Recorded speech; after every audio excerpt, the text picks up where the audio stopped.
I just want to thank you all for coming. This is fabulous. My name's Brenda Shavito. I'm on the Mental Health and Addiction Committee. I lost my son 6 years ago to fentanyl poisoning.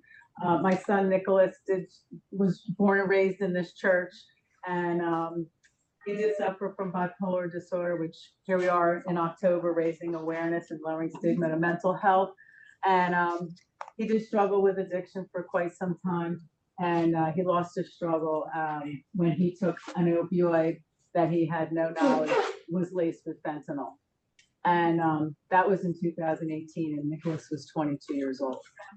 So my mission and my calling was to start a nonprofit, Angels Against Addiction. And what we do is we raise awareness to addiction in hopes of lowering the stigma. The money that we raise, we use to help men and women in early recovery. We also provide educational scholarships and do a lot with advocating for Narcan. So this is, I think, our third or fourth event. And I think so far we've trained, Kathy Collier has trained about 42 people from our church in Narcan. So I'm so happy you're here. We have our high schoolers and another one, middle school? Yes, I'm so happy you're here. Tucker and Jacob have a club at Unionville High School, Angels Against Addiction Club, and they advocate for the cause and help raise awareness and funds as well. So without further ado, we'll get started. Kathy Collier is here from Chester County Office of Overdose Drug and Alcohol Services. Yep, I'll talk a little bit about who we are and what we do. Yep, thanks so much. My name's Kathy Collier, and I do work for the Chester County Department of Drug and Alcohol Services. I'm specifically the prevention manager, and I want to talk for a little bit about who we are and what we do, and specifically what my role in the department is. Generally speaking, when people hear drug and alcohol services, they think like a treatment place to go to for your services. And what we actually are as a county department is what's called a single county authority, which means we are the entity through which state and federal funds for drug and alcohol services flow. Now, in some parts of the state, that also means direct service and you go. For us, we are actually an administrative unit, and what our role is to contract with a network of providers, provide them the funds to provide the services for Chester County citizens, and then do training and technical assistance and program monitoring to make sure that they provide the best possible funds. And because we have the ability to do so, we don't just contract with drug and alcohol entities within Chester County. We contract with a network across, I think we're up to like 78 different providers throughout the state, because when I get a little bit further into this presentation and I talk to you about accessing services and how you do it, our primary goal is that people get the service they need in the setting, dosage, and duration they need it to find their way to a life of recovery.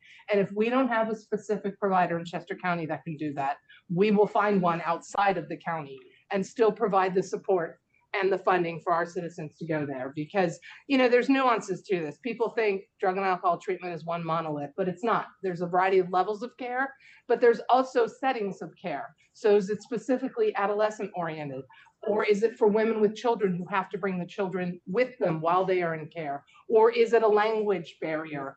All different kinds of aspects come into that. So a large part of our department's role is to find out what are the entities out there, and then to make sure the services are available. But a huge part of my job as prevention manager is education and awareness. And a lot of people think it's really weird that the person who's on the prevention end of the continuum of services would be out doing overdose awareness and education. And the reality is it's not a line, it's not that kind of continuum, it's really a circle, and it works through prevention, intervention, treatment, and recovery. And one of my strongest hills I will absolutely die on is that solid recovery is prevention. If we can get people into healthy, happy, whole lives, we will stop cycles of substance use disorder, cycles of unhealthy behavior that create the next generation of someone who might need other parts of our continuum of services. And the other piece is we are a very, very resource-rich county. And we support a lot of opportunities, but if you don't know what those resources are, or you do not know how to access them, or there is some kind of barrier to your access, then you're in your own personal resource desert. So for me, a huge part of my role is just making people aware we're here, we can support you, this is what we do, and this is how we can get you to it. And then also reducing stigma. Because if we speak about it, if we normalize the reality that people face these issues and they get the help they need and they live lives of recovery, more people will live, more people will find their way to that path. I think that it's like any other struggle someone might be in. When you're in it, you feel isolated and alone. And if you're in a place that is shaming or stigmatizing, you don't feel you can speak to it, you don't feel you can reach out for help, you think you're the only one, so you try to handle it on your own. And just like almost any other struggle we might face in life, on our own is very rarely the way we find our way out to the other side. So with that, we're going to do a couple of things today in this presentation. One of them is I'm going to talk a little bit about what is an opioid, how do you recognize an overdose, what do you do in the case of an overdose, and then if you have had a successful Narcan administration and you have revived someone out of that overdose, what do you do next and how do you access the services they need? I do want to level set some things because a lot of times when people come to me, their concern is they are going to somehow do Narcan wrong and they are going to harm a person.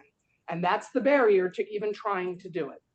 And without minimizing an absolutely tragic situation, it's important to remember that when someone is overdosing, they are actively dying. And you are very unlikely to speed that process along by an action you take like Narcan. But you are absolutely going to not help the process stop if you don't act. And the other thing about Narcan administration is you really, truly only need to know where the nostrils are on the human body and be able to use your thumb to deploy the plunger that sends the medicine up through them. It isn't something where you have to have skill and expertise and you have to hit just the right spot. And the particular Narcan that we give out, and I'll show pictures of it later in this presentation, is meter dose to if you do the plunger, they get what they need. And there's some other nuances to that. As we go through this, I will talk about some special circumstances, but I truly want to give people the permission to know you are not going to harm a person who's dying of an overdose by attempting to use Narcan. Now, the truth is sometimes people do not revive with Narcan, and it could mean, unfortunately, they've already passed. It could mean that what you are seeing is an overdose, but not an opiate overdose, because Narcan only works on opiates.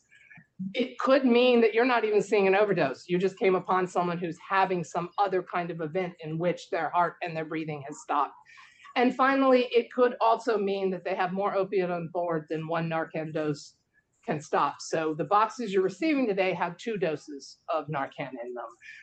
And as we go through the process, I will highlight first step in this is calling 911. So by the time we've gotten to the point where 2 doses haven't worked, hopefully you have the people with you that are now going to be able to do it intravenously and move to all the other life-saving measures that might be necessary. So let's talk about what is an opioid. And at its core, its job is to reduce pain. And it does that by affecting the brain and the central nervous system. And essentially slows down breathing, slows down heart rate, and changes the perception in your body on this thing called the mu receptor of pain. Now, you might understand then why too much of it is dangerous, because if part of what it does is slows down your breathing and slows down your heart rate in order to have your body manage pain, too much of it means too much slowing of those 2 very vital parts of your body system in order to keep you alive and keep you functioning. And I do want to caveat here, the point of this discussion is not to say to you that nobody should take painkillers or to shame somebody who has a real medical need and who has a prescription that they use for those purposes. It's really to talk about misuse of the substance and overuse of the substance, and to remind people who do not have a chronic pain medical need for it that there are other ways to manage pain, and this shouldn't be the one you choose in those circumstances. Comes in various forms. You've probably seen them, heard of them. Most of what we see both on the common market and in the misuse market are pills in most cases. But it's available in patches, injectables, cough syrups. For the most part, patches and injectables are used in a medical, generally hospital setting. That isn't usually something that somebody's going to be prescribed by a doctor and have as part of their pain medication, unless they also have ongoing continuing care and assistance. But so for the most part, what we see in the common life of folks who might have an injury or an illness or a tooth pulled is the tablets. Powder, generally speaking about powder, that's just cute words for heroin. That is the powder form of an opiate, and that is the illegal form of the opiate. And as I mentioned, the effects are kind of a slowing of your body. But first two effects are like kind of the intended thing, the drowsiness and sedation. As you take more than your body can handle, you start to create some of these other effects, one of which is dizziness, because it's altering your processing, it's altering your circulation. You might get nausea and vomiting. You might develop a physical dependence, and this is a really critical piece of information to tell people. Even if you receive a prescription and take it as intended for the period of time intended, it's very possible to develop a physical dependence on it. If you, for instance, have some kind of a injury or surgery, and you are given a 30 to 60 day prescription of your opioid, you very likely will become physically dependent on it. And that doesn't mean you have a substance use disorder, and that doesn't mean you necessarily have a problem, but it means you should be aware of the fact that as you come off of it, you're gonna not feel great in certain ways. And for a lot of people, if they don't know that, when they come off of it, they think it's a sign that they need more of it, that they're not healed yet. And not to make light of a much more serious substance, but I liken it to my great love for iced tea and caffeine. When I decide to go caffeine free, a headache is coming. I'm going to be unpleasant for people around me for like 36 hours. And I know that. And it doesn't mean that I need the substance. It just means I need to let my body clear it out and become not physically dependent on it, which is why the first step in a lot of opiate use disorder treatment is the detox, because we've got to get people's bodies off of the substance. We've got to manage them through the horrible effects of that. Related to physical dependence is the concept of tolerance. And that means over time, people who regularly use it need more of it for the same effect. And this is why people who develop an opiate use disorder tend to use more and more and more, because the same amount is no longer giving them the effect that it used to have. And I want to pause for just a second, because I mentioned the fact that a physical dependence isn't necessarily a substance use disorder. And the reason is because there are a subset of the population for which, on top of a physical dependence, they develop a psychological dependence, because one of the other side effects of an opiate is a sense of euphoria in some people. To be clear, that all of us, if we're in very large amounts of pain, when somebody reduces that pain for us, we feel good, happy, and better. This is a different thing. This is all is right in the world, all my problems are gone, and I need more of this to stay in that state. And it's at that crossroads of the physical dependence and the psychological dependence that we head down the path of a substance use disorder. Because even if you do clear it out of your body, you step down, you go through whatever process, your brain is still saying, I don't like how I'm feeling right now, and I really liked how I was feeling when I was doing that other thing.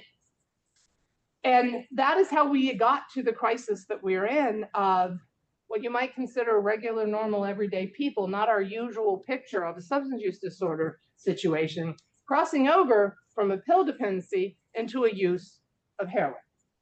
And the truth of the matter is that's because we happen to live in a part of the world where heroin is brought in regularly, very pure, safe.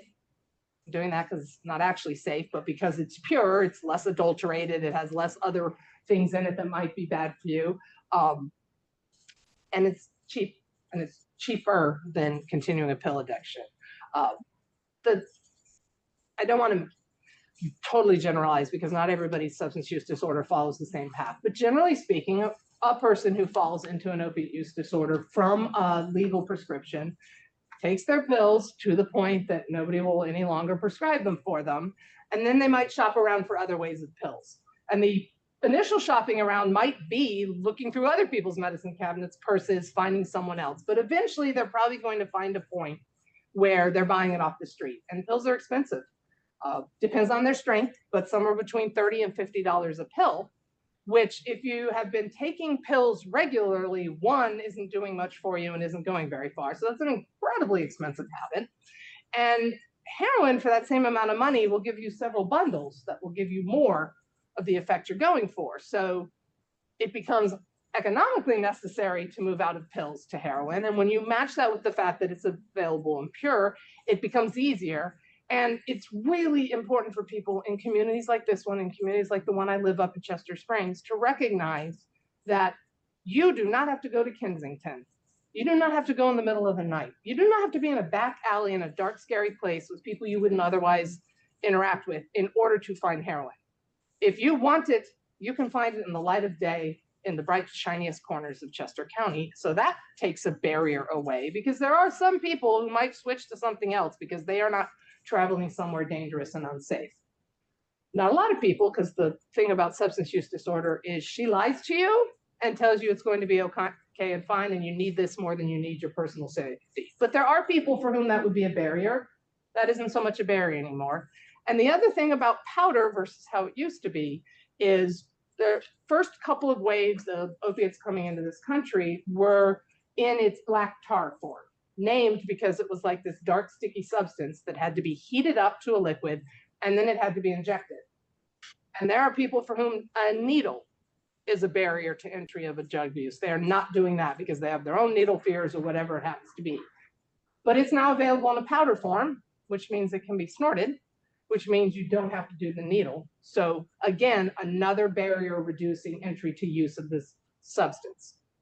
And we talk a lot about cleaning up neighborhoods and getting rid of dealers. And that is a reality, and that can help problems temporarily, but we can't really arrest our way out of this problem, because at their very core, drug dealers are businessmen. And they have backup plans for when the street level sellers are rounded up, or the certain pocket of a distributor is rounded up. And they will just find a new distribution set. It's really easy to just tell ourselves that these are criminals and therefore they are stupid, and if we're just arrested for them, they will crumble. They're actually very incredibly organized businessmen, because they have to have places where they grow the opium. They have to have ways to process it, ship it, get it to the places it needs to go, and get it distributed out on the street. It would be wonderful if they could turn that towards the forces of good and, I don't know, feed the hungry with crops instead of grow opium. But probably this is more profitable, and therefore they do this, and therefore we're not going to arrest our way out of it, because there will be always someone else who's going to come into that vacuum created when people are arrested.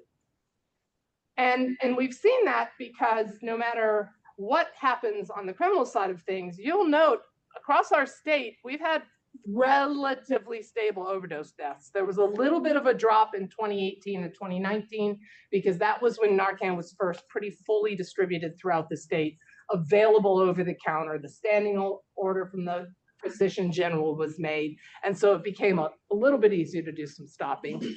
But we then started to crack back up again in 2021, 22, and that can be directly related to the more broadly available fentanyl. And we'll talk a little bit about fentanyl a little bit further in this. We've actually seen more of a decline and flattening out in Chester County. I do want to point out, it's very easy to look at this and think of data points and talk about numbers, but every single dot on here, every single data point is a human. A person who was lost to a family, to a community, to a job, to whoever they were functioning and valuable in this society. So until that number is 0, that is not an acceptable number. But we believe what we've had going for us is not only did we have Narcan come in and get it broadly distributed, we had partnerships with our first responders and our law enforcement to get people from the revival of the overdose to medical stability, to the treatment system. Because the ultimate point of the Narcan isn't just, okay, we halted the overdose, we're going to move along. It's, we're going to get you into treatment and recovery. And we've actually seen our 2023 numbers just got finalized. We're usually about a year behind just because of all the verification that has to take place. Actually 89, which is an even bigger drop, and the first time that we've been under triple digits since 2016. And we can attribute that to the fact that with the opiate settlement dollars, we have been able to increase funding for treatment, increase funding for law enforcement initiatives, increase funding for warm handoffs, all of the things that get people from the moment of overdose and revival of overdose to treatment and hopefully recovery. And we've also been able to increase our family education programs and our recovery programs. Because the goal isn't just get them clean and into an initial recovery. It's to get them fully grounded in a complete and full life in recovery that they stay in. And we do other things as well. A large part of my job is, as a prevention manager, attempting to prevent that first misuse. If we can prevent the first use, we are far more likely to prevent there ever being a substance use disorder, much less an overdose. So we do a lot of education and we do a lot of get it off the streets to begin with. Things have gotten a little better since the late 2010s when prescription guidelines changed throughout the state.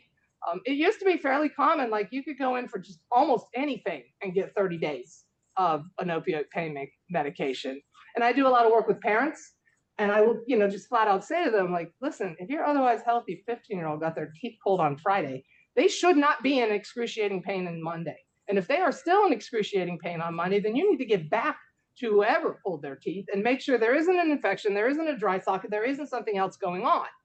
But we're a society that likes instant gratification, and we also mask a lot of things. So for a lot of situations, people just don't want the pain. They don't necessarily want to deal with other things. We don't go through that whole cycle of rest, elevate, ice, heat, whatever. We go straight to there is a one-stop shop solution for that. So we do just a lot of education. Be advocates for yourself, but we also work with medical providers and prescription providers, because another big area where it has changed is in the ER, you are highly unlikely to get any more than 7 days of a pain medication. So if you come with a tweaked back or whatever else it is because you are really pill shopping, you are not. And that's a 7-day supply for a person who'd be using it normally, not a person that's going to take the entire handful of it when they leave. So it lasts even less. But the point being, education, awareness, make people aware of, get it off the street. Here's a way to dispose of it. I have just 2 examples of our very targeted education, our realty community and our hospice and elder care community, for 2 entirely different reasons. The realty community, because they talk to their clients when there's going to be an open house or showing about how to keep their valuables safe, how to keep their house tidy and clean, but they may not realize there are people that show up not just because they're nosy about your basement remodel, but because they might go sifting through your medicine cabinets. They might be checking out what else you have in your house. So get locking pill pods for your customers. Teach them, if they do that.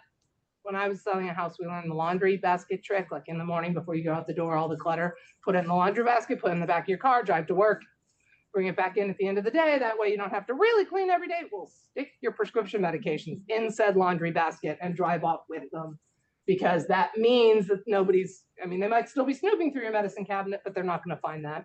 And then we work with hospice and elder care, because quite often at the end of life, there's just a lot of medicine around. People who have had an illness or have had long-term conditions have a lot of medicine. And it's not just opiate pills that are unsafe. Taking somebody else's medicine, period, the end, can be very unsafe for you, especially chemo meds or heart meds or things that are just going to wreck your body. So we do it globally, but specifically also for opiates. And we work on working with all the different parts of our community to educate providers on prescribing or being aware of what the guidelines are, and talking to their clients, their patients, the people they work with about being advocates for themselves. Because how we really got to this opiate crisis is they were sold as a miracle cure to physicians and providers. They were sold as, this will take away all pain, it has no ill side effects, and no possibility of an addiction coming out of this. This was a miracle drug. The reason we have an opiate settlement and millions upon billions of dollars flowing all throughout this country is they knew from the beginning that that was a lie and did not care and had a gross disregard for human life. And now we are reaping financial benefits of that, but we had that money because thousands upon thousands of families have that loss. And then the prescription drug monitoring program is also incredibly important because it has deeply reduced doctor shopping. If I go Monday to my general practitioner for a prescription and then I show up Thursday at my orthopedist, he's now going to be able to say, well, that's kind of odd, Kathleen. You were given a month's supply on Monday. You should not be needing more. But that didn't used to be the case. You used to be able to go, if you had the time, the energy, and the ability to do it, you could go to 4 or 5 appointments a week and collect. And now we have a system that speaks to each other, not just within the state, but across state boundaries as well, because we do happen to live in a county that borders 2 other states, depending on where you live within it. And we're in a region where it doesn't take a whole lot of time to get to New York or New Jersey. So now it's all communicating to each other. And the goal isn't that people live in misery and not have their care for their needs. It's that they be taking what they need while they need it for the purpose they need it, and that they be educated and aware. I think that most people, if they knew when they were prescribed an opiate that it is chemically the same thing to your body as heroin, would treat it with some caution and care. But if they are instead given it just in a whole rash of things of don't forget to rest and elevate, here, take this for the pain, your brain is thinking Tylenol adjacent, not heroin adjacent. So it's important to know those things. And therefore, we're out and about anywhere, everywhere, all the time on every possible medium you can imagine. We have ads all throughout social media. We have things on podcasts. We are talking about doing something on YouTube, and I will be declining to be the face and voice of that. But we do billboards, radio ads, newspaper ads still, because remember, it's the whole spectrum of ages. So wherever they acquire information, we try to be out there telling people we exist, the issue exists, but here's how to address it, and here's how to get the support you need. And then naloxone use and access. I mean, the real reason we see overdose deaths drop is there's now an ability to do something in the face of an opioid overdose. There wasn't prior to Narcan being readily available. Now, Narcan has existed for a very long time, but it existed in medical settings, mostly in surgical settings, somewhat in the ER, and then with paramedics, depending. But it didn't exist even in most ambulances and law enforcement. So that meant the first responder on the scene often did not have the ability to do anything about that. They had to wait. And unfortunately, an overdose can be fairly quick. And the permanent damage from it can be in under a set of minutes. So one of the things that we do is work with partnerships with anyone that's willing to have it on them, distribute in their setting. All of our county departments, all of our county partners, our rangers, our parks, libraries, anywhere. Parks are very popular places for people to go use because there's lots of not regularly monitored parts of the park. But libraries are also very popular because they're clean, they're safe, they're well lit, they have bathrooms, they're open fairly long hours during the day. You can do other things while you're there. You can read, you can be on the internet, and then you can use the bathroom for your use. So we work with our libraries to keep them educated and make sure they know in the case of an emergency, this exists, and here's how you access the system. And now we're going to get on to what is naloxone. And this kind of naloxone is exactly the units that you are getting. And it's really important to understand what it does and does not do. What it does is it goes into the body and it knocks the opiate off the mu receptor. It does not actually neutralize in terms of rendering inactive the opiate in your body. And that's important, and I will get to in a second. But where opioids go in your body is a place called the mu receptor. It looks kind of like a chalice. Goes in there and sits in there and tells your body to start slowing down the respiration, slowing down the blood rate. And the naloxone comes in, kicks it off, and then your brain thinks, oh, I don't have any more opiate in my body, so it kicks your systems back up to a more normal use. It only works on an opiate, and it doesn't do anything else. So it's not in and of itself harmful, but it is also not a panacea for all overdoses and all drug situations, simply and purely for an opiate overdose. And we need to be able to be cognizant of what's an overdose and what's just a person who's really super high and has used a lot of a substance. Because a person who's really super high and used a lot of an opioid, Narcan will also kick that off their brain. But that's an entirely different situation that you maybe don't want to enter into with Narcan, because that will also be somebody who will suddenly go from being super high and super happy to super unhappy with you because they can no longer feel the, and there is no need for it. There's no need to use Narcan in that moment because they are not overdosing. But it's a very fine line. Most people who do an overdose aren't intending to die at that moment. They're intending to try to chase the best high of their life. And the divide between best high of your life and you've gone too far and this is going to kill you is razor, razor thin. So it is important to be cognizant of what it looks like when a person is over-medicated, because they may be over-medicated on their way to overdosing. And the basic difference with someone who's overdosing is they aren't just out of it, they are unrevivable and their body systems are shutting down. So you might see parts of them turning blue. They might be limp. They are unresponsive. If you're checking their breathing and their heartbeat, it's slow if it's there at all. And that's when you know, I now need to act. I need to do something. Because a lot of people think they're just going to come upon someone who is passed out, which might be the case. But you might also be around someone who's using, whether you know it or not, and they're using more and they're dipping out to the bathroom to go use, and you're suddenly recognizing, wait, something's going on here. So it's important to recognize that and know that you need to act. First step in a Narcan administration is like any other emergency care, call 911. And we need to call 911 because you need to have medical support coming. Because all that Narcan does is temporarily halt the brain's processing of the opioid in their body. It does not actually remove the opiate from their body. So has a half-life of 45 to 90-ish minutes, which means depending on how much is in there, in 45 to 90-ish minutes, it's all going to be back there and they could be having a problem.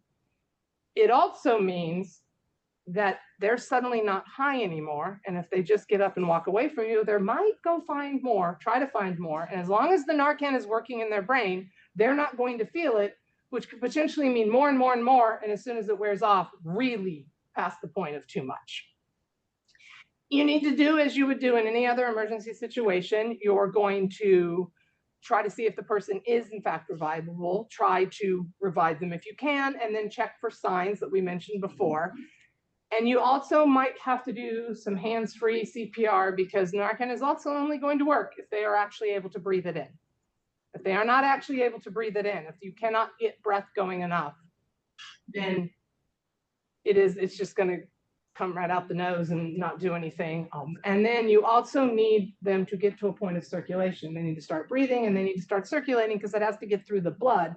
That is how it gets to the brain, which isn't that long of a process, but if they aren't breathing and their blood isn't circulating. And the one potential negative thing that Narcan can do is if they aren't breathing or if their blood isn't circulating, it actually isn't getting up into their brain, you're actually just sending liquid onto their lungs if you just keep shooting up their nose, so they could end up with a pulmonary edema situation. It's very rare. It's usually only in cases of somebody just continuing to dose, which I fully understand. In the fit of a crisis, if this is your loved one, you're not going to stop until you do the best you can. But that is the one potential negative side effect. And then to administer the Narcan, it's very simple. It comes in the box with the 2 doses. Each dose is in one of those plastic on one side, foil on the other side, kind of blister packs. You just rip open the pack as you would any other blister pack for medication that you've ever done. And then you hold the Narcan near the nostril and you use the plunger. It is like any other nasal spray you might be familiar with. It has to get up into the nose and then it starts circulating through the body. You almost cannot administer it wrong. We used to buy Narcan when it was first becoming available that required you to take a tube that had liquid Narcan in it, put it into like a syringe thing, screw on a nasal piece, do it, which is fine for perfectly calm, trained people who are unemotionally connected to the situation. And that form and kind of Narcan is still very available and is actually usually the one used by medical professionals and EMTs. But most of us, in most cases, are coming upon someone we know and care for, and it's a crisis situation, and the ability to do all those things is too much. So thankfully, another producer came on the market that created this system. It's much easier to use. It's almost foolproof. And then it's really important that you get them into a recovery situation. You want to watch them. Hopefully the respondents are coming. If they do not respond within about 90 seconds to the first dose of Narcan, we do recommend using a second dose if you have it. Be prepared for when they revive. The truth of the matter is that these are not people who are going to wake up super happy and super thrilled for the favor of returning them to life that you just gave them. These are people that were in a very fabulous high that are now knocked into an immediate sense of withdrawal because the Narcan has been knocked off that receptor in the brain, and so they don't think they have any in their body. It's not going to feel great. They may throw up, they may thrash, they may be angry, they may be very determined to go find more and try to return to that state they were in. So please, please, please allow the professionals trained for that kind of thing to come in when they can. And absolutely, in any situation, remember seeing safety and keeping yourself safe. You're not good for anyone if you end up harmed. Now, most people are not wandering around the streets of anywhere with Narcan looking for an overdose that they're going to rush into and use. There are people, there are absolutely outreach units that do that in different parts. But for most of us that are being trained, it's going to be someone we know in a setting we know. So we most likely are not going to have to be aware of the physical safety of the scene. But it's still important to do. And especially if there's needle use or anything else, make sure you aren't being impacted. Especially with fentanyl, make sure you aren't being impacted. Because if something happens to you in the attempt to save them, it just means 2 people in crisis. It doesn't mean the reversal of an overdose. And just be aware of the fact that this isn't a super happy, fun, calming experience for the person coming out of the overdose. They kind of idealize these things when they do ever depict them in Hollywood or whatever, that it's like, you know, person comes to life, they are so grateful, they thank the person around them. That might be the case, but in the moment, they're in some acute physical distress. So while they may not be actively angry at you, they're not going to be super joyous. It's going to be unpleasant, and they need to get medically stable. So we really do need to have the EMTs on the scene, and they need to get to a hospital and get completely medically stable so that we don't end up in the situation where they fall back into overdose or go seek more of the opioid. How do you get naloxone? It is available all over the place now. And when it first came out, you did need a prescription, and there was a standing order from the physician general. And unfortunately, that didn't mean everywhere carried it, but it is available from your family physician, from health clinics, from pharmacies, and from us. We have become a major distributor of Narcan throughout Chester County. We have a number of partnerships with other providers and community partners who also keep stocks of it and distribute it. And then we do a lot of events like this one, where we train people and then bring Narcan. There are Narcan kits in the back. And you may take more than one. You may take as many as you feel that you would need for your own life or any other settings that you are in. And we just want people to have it out there. A couple things to know about Narcan is there is some safe storage considerations. It potentially does react to extremes of temperature. But I do want you to keep in mind that the majority of our law enforcement, all of our rangers, and all of our county buses keep it in their vehicles. So there's that. We do recommend, like, if it's going to be freezing cold, keep it in your glove box and, you know, maybe a hand towel around it. But it's not going to become dangerous if it's too cold or too hot. It just might potentially become slightly less effective. And my non-official Chester County Department of Drug and Alcohol Services opinion on that subject is, so this is Kathy Collier's opinion. I do not speak for the department or the county.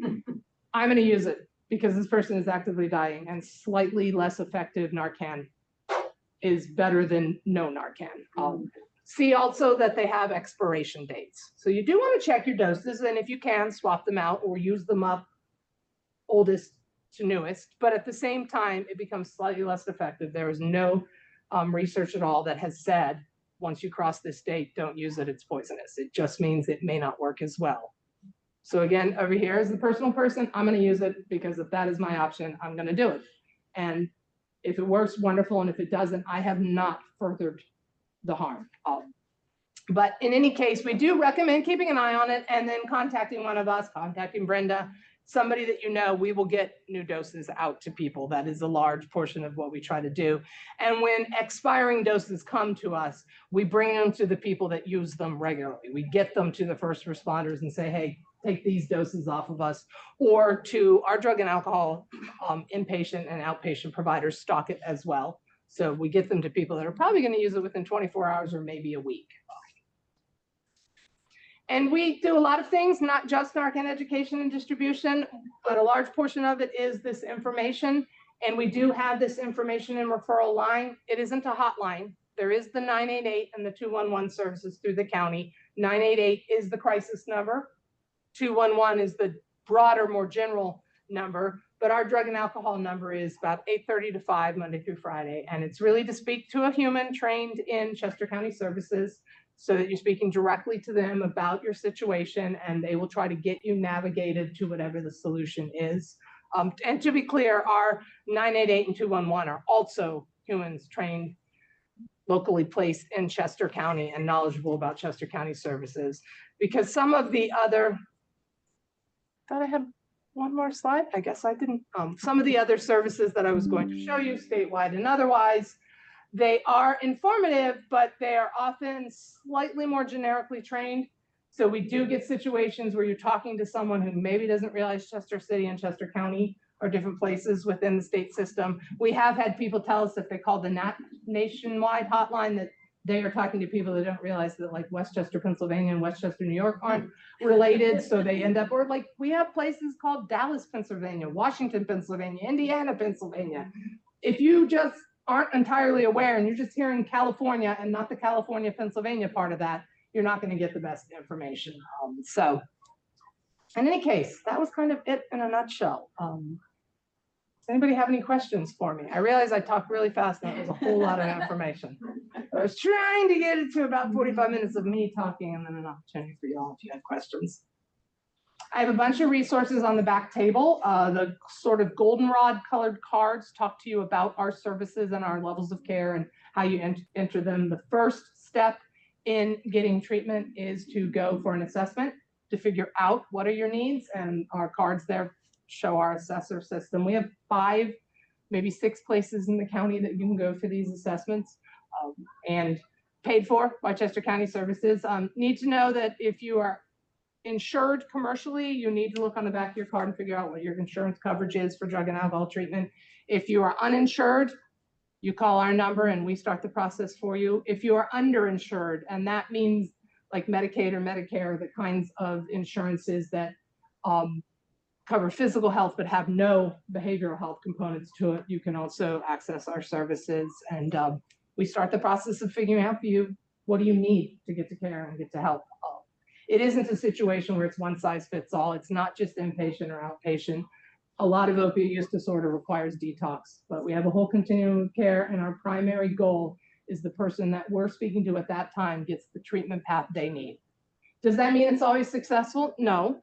Sometimes the first landing isn't the last. Sometimes the reality is the assessment is only as good as the information they're giving the assessor, and people in the grips of a substance use disorder are not always the best reporters of their own lives, and not always because they're intentionally lying to the assessor. Sometimes they're lying to themselves. They firmly believe the problem isn't that bad and that people are just being ridiculous, and it's just let them handle it. Kathy, can you just, sorry. I realize that this is individually dependent, but for people who are, let's just say, you know, they have a high propensity for addiction, and they have they are given opiates for, say, an operation. Mm-hmm. How quickly?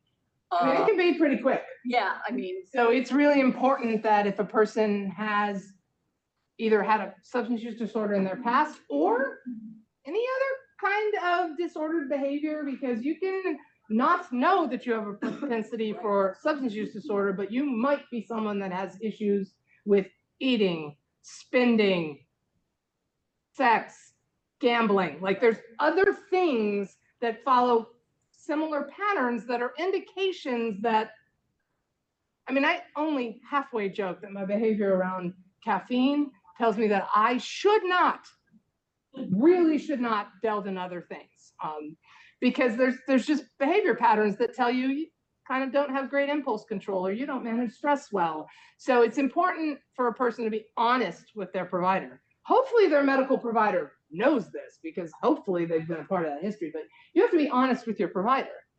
And it is really important, and not everybody believes this way, but we're pretty much an abstinence-based approach to our services, that, like, if you've had an alcohol problem, you probably shouldn't head down the opiate use disorder problem, or if you've had a situation with cocaine or meth, generally not a good idea to pick up a different substance. Some people strongly believe differently. They strongly believe that they only have a problem with this thing, so they can handle the other things. I would argue that's part of the substance use disorder, just lying to you and continuing to lie to you, because even in recovery, it's still there attempting to find your way back. So advocate for yourself, be educated, no. If your first dose of Narcan doesn't work, how long should you wait? No more than 2 minutes, 90 seconds. It should be relatively immediate. All right. Can you sort of say? I can speak about what you're talking about, probably with the level, the addiction level. My husband had bilateral knee replacement. He had 2 knees done at once, and he was in a lot of pain. Yeah.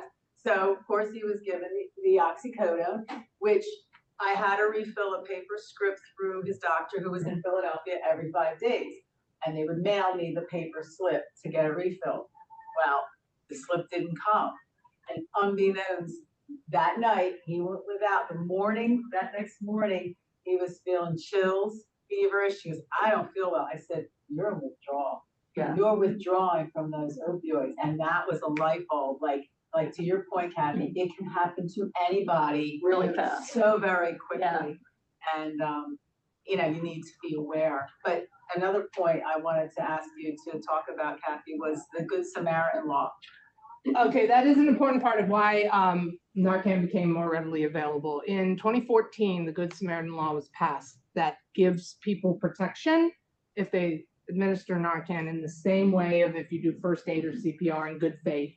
And it also has a second component to it, which is to make it more likely that people who are partying with someone who overdoses takes them to get medical care. Because quite often people are not alone when they are overdosing. They are not alone when they are taking their opiates, most especially heroin or injecting anything. But the people around them become fearful. If I call 911, the police are going to show up, and we're in an abandoned warehouse doing things we shouldn't be doing. And so the law said that if you make that call to protect someone when the first responders show up, they will not make you legally liable. Now, there's a couple of things and nuances. First of all, it's the first person who calls. So the best approach would be one of you call, everybody else scatter, the one of you that called stay with the person. And it's also not a blanket dismissal of any other illegal thing you might be doing. If you are harming someone, if you are robbing something, if you have broken things, they're not going to look around at, oh, arson, no problem. You called 911 for your friend. It's specifically about the drug-related behavior. If you are also under the influence, you are also using, you will be protected. Because there was a series of deaths occurred that in police department parking lots or hospital vestibules where people brought their friend that was in trouble, hoping somebody would see them and help them, but didn't make the call because they were worried about their own legal issues if they did. So the Good Samaritan law also covers that.